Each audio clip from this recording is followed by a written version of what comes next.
So in the rear seats here, you can see the latch mechanism of this variety was available on some of the A6s and A4s. And when it's locked, this tab is all the way in.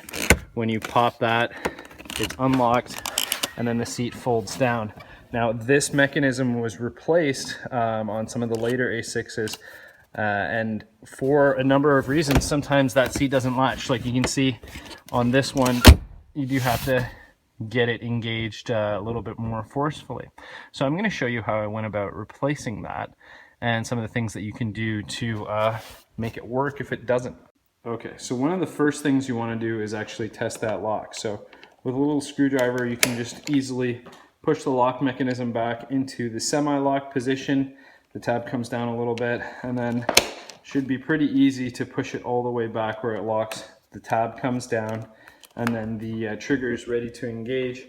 You should be able to ensure that it is firmly in place. You know, all the pieces are intact there. You won't be able to get that thing to move without popping it using the latch.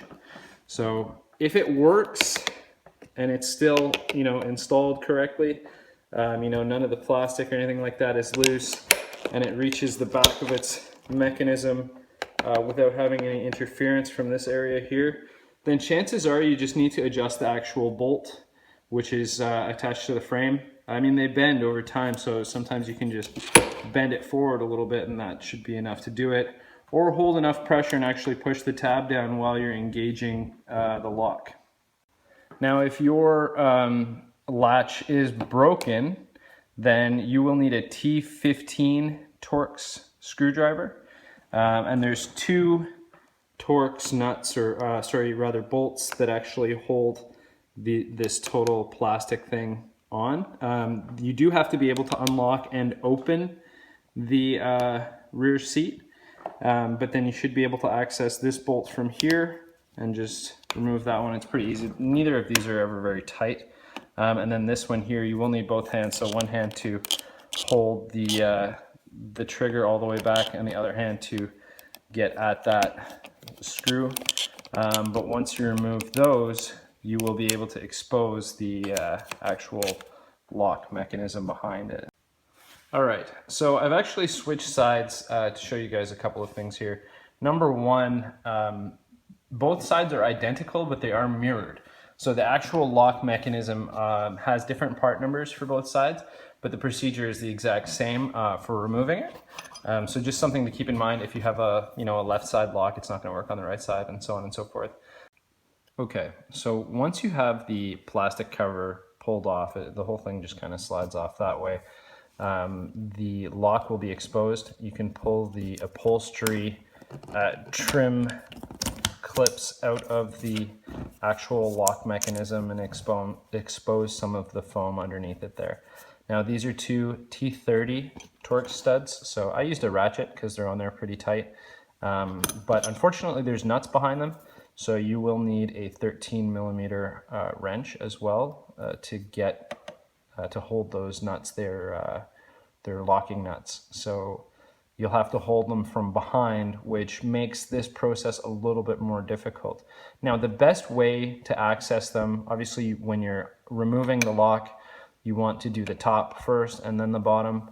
The best way to access them is from the top here. So if you slide your wrench in and then position it behind, you can actually press down on this foam. There's quite a bit of give in it once you've removed that upholstery hanger.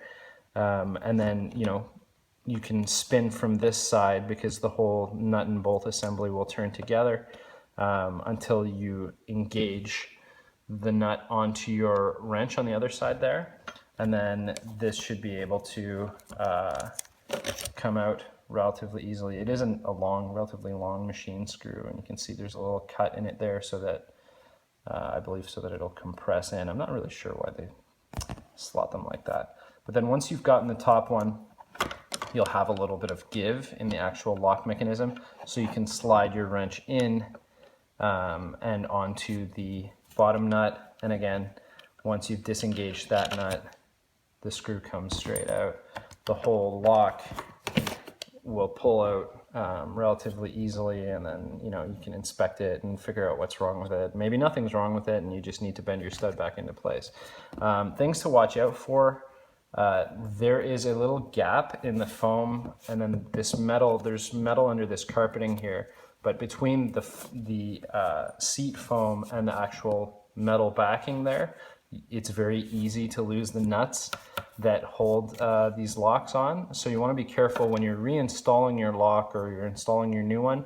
What I do is I put a little slice of electrical tape onto my box end wrench here, and then that way, once I've positioned the lock in place, I can hold the nut over its position and then slide the machine screw through.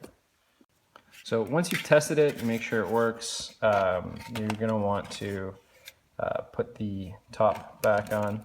Again, there's only one real way this goes on. It just kind of like snaps into place, and then you'll make sure that the trigger is engaged, that it actually works.